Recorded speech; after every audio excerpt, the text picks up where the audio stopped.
What if I told you that working hard, really hard, might actually be the reason you're not getting rich young? Sounds crazy, right? From school to society, we're taught one rule: work harder and success will follow. But Jim Rohn warned us hard work alone can keep you busy, exhausted, and still broke. Millions of people work hard every day and never escape financial stress. So what's missing? Today we're breaking down why effort without strategy fails and what actually creates wealth early in life. Watch till the end, because the final lesson could completely change how you work, think, and build your future. Lesson 1. Hard work makes a living, not a fortune. The world is filled with people who wake up before dawn and return home long after sunset, exhausted from a day of relentless labor. Yet they find themselves perpetually stuck in the same financial position year after year. This is the fundamental trap of the labor-only mindset. Jim Rohn famously remarked, "Don't wish it were easier, wish you were better," because he understood that intensity of effort does not automatically correlate to an increase in net worth. While society often glorifies the grind as a badge of honor, hard work in isolation is merely a prerequisite for survival, not a blueprint for abundance.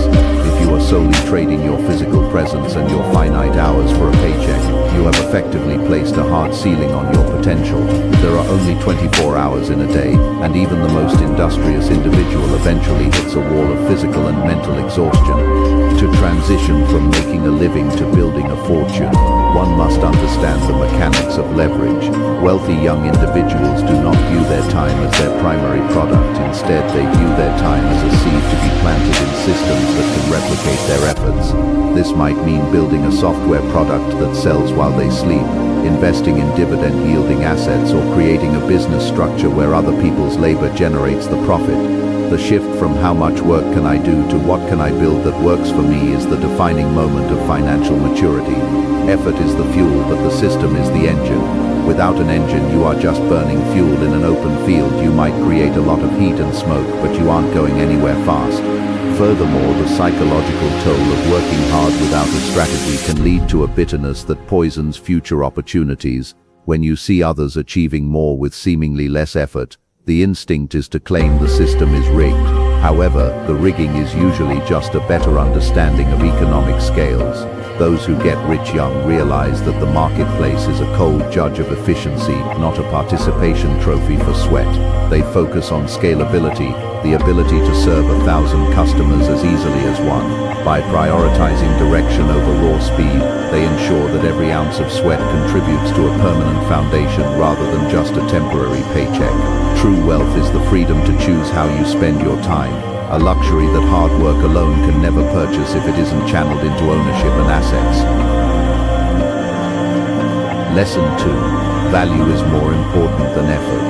One of the harshest realities of the modern economy is that the marketplace does not care about your intentions, your fatigue, or the number of hours you spent away from your family. It cares exclusively about the value delivered. Imagine two people. One spends 10 hours digging a hole with a spoon, and another spends 10 minutes digging a hole with a backhoe. The effort of the first person is Herculean, yet the value produced is identical, or perhaps even less than the person who used a tool. In the eyes of the market, the spoon digger is not a hero, they are an inefficiency. This illustrates why high earners focus on high-value activities rather than high-effort activities. To move up the economic ladder, you must stop asking for more money and start becoming more valuable. Becoming valuable is a process of deliberate skill acquisition. Most people stop learning the moment they exit the formal education system, which creates a massive opportunity for the ambitious. If you possess a rare and valuable skill set such as high-level negotiation, complex coding, or strategic leadership, you move into a position of scarcity. Scarcity drives price. When your skills are common, you are a commodity, and commodities are always priced at the lowest possible margin. Rich young people obsess over identifying which skills are currently in high demand and short supply. They don't just work on the job, they work on themselves, ensuring that their contribution to a project is something that cannot be easily replaced by a cheaper alternative.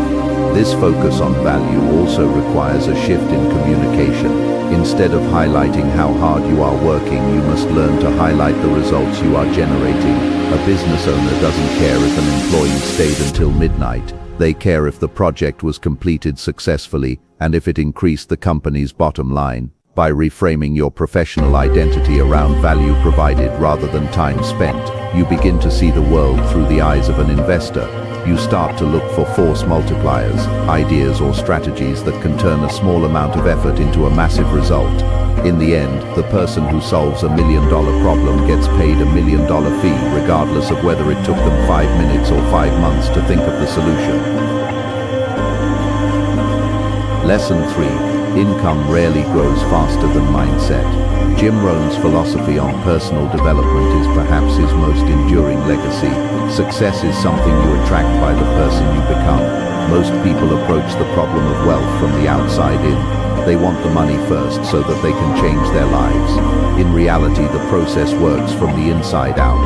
Your current bank account is a lagging indicator of your past thoughts, habits, and philosophy.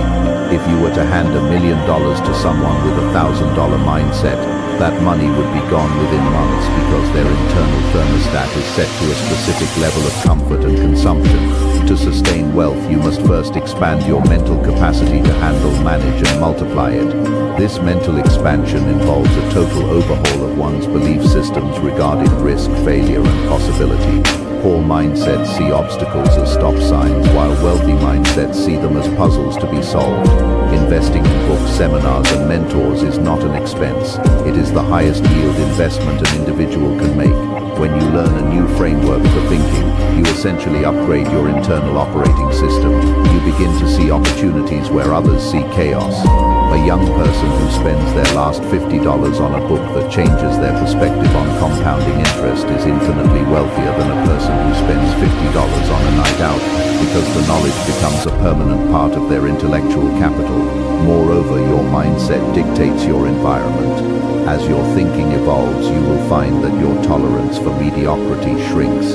You will seek out rooms where you are the least knowledgeable person rather than the smartest. You will begin to understand that luck is often just the intersection of preparation and opportunity. By focusing on personal growth, you are essentially increasing your surface area for success.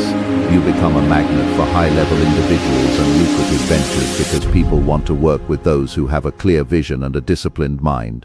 Your income is tied to your self-image. If you don't believe you are the type of person who earns 6 or 7 figures, you will unconsciously sabotage any opportunity that brings you close to that goal.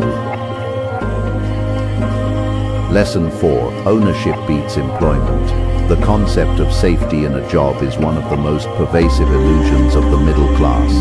While a salary provides a steady stream of income, it also creates a total dependency on a single entity that you do not control. Employment is essentially the act of selling your future potential for a present-day discount. Getting rich young requires a fundamental rejection of this trade-off. Ownership, whether it is owning a company, a piece of real estate, or intellectual property, is the only path to exponential growth. As an employee, you are a line item on an expense sheet. As an owner, you are the beneficiary of the value created by the entire organization. Jim Rohn believed that true wealth comes when you build something that works even when you aren't there. Ownership changes the math of your life from addition to multiplication. When you own an asset, its value can increase based on market forces and management efficiency, allowing for capital gains that far outpace any possible raise or bonus an employer could provide. Furthermore, ownership offers tax advantages and control that are unavailable to the W-2 worker. Rich young people prioritize building equity over earning a high salary. They would rather own 10% of a promising venture than earn a 10% raise at a corporate job. This is because equity represents a stake in the future, whereas a salary only represents payment for the past. Ownership allows you to capture the upside of your genius rather than letting a corporation harvest it. Taking the leap into ownership requires a tolerance for uncertainty that most people find terrifying. However, the risk of playing it safe is often higher in the long run. If you spend 40 years building someone else's dream, you reach the end with nothing but a pension and the hope that the economy stays stable. By contrast, an owner spends their youth building their own infrastructure. Even if a business fails, the lessons learned in ownership, marketing, operations, finance, and leadership are transferable assets that make the next venture more likely to succeed. Ownership is not just about the money in the bank, it's about the autonomy to direct your own destiny and the ability to create a legacy that outlasts your physical presence. Lesson 5. Discipline beats motivation. Motivation is a feeling, and feelings are notoriously unreliable. It is the spark that starts the fire, but discipline is the wood that keeps it burning through the night. Many young people fail to achieve wealth not because they lack passion, but because they lack the consistency to follow through when the initial excitement wears off. The journey to financial independence is often boring, repetitive, and lonely. It involves saying no to immediate gratifications like the new car or the expensive vacation in favor of long-term stability. Rich young people understand that explosive results are almost always the result of boring daily habits that have finally reached a tipping point. Consider the power of compounding. In the beginning, the gains from saving and investing are so small they are almost invisible. It takes years for the curve to turn upward. Most people quit during this valley of disappointment because they don't feel motivated. Discipline is what carries you through that valley. It is the commitment to a process regardless of the immediate feedback. Jim Rohn taught that we must all suffer one of two pains, the pain of discipline or the pain of regret. The pain of discipline weighs ounces, while the pain of regret weighs tons.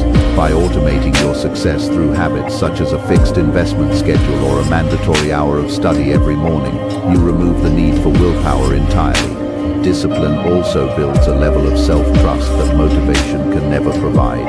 When you keep the promises you make to yourself, your confidence grows. You stop being a person who wants to be rich and start being a person who is becoming rich through inevitable action. This stoic approach to wealth building allows you to remain calm during market crashes and focus during periods of hypergrowth. You aren't swayed by the latest trends or the get-rich-quick schemes that distract the undisciplined. You know that if you stick to the fundamentals, value creation, ownership, and personal growth, the result is not a matter of if, but when. Wealth is a marathon, and while motivation might help you sprint the first mile, only discipline will get you across the finish line. So remember this, working hard is honorable, but working smart, disciplined, and strategically is what creates wealth young. Jim Rohn didn't teach shortcuts, he taught principles. Apply them early and time becomes your greatest advantage. If this message opened your eyes, stay curious, keep growing, and don't forget your future isn't built by effort alone, but by the wisdom behind it.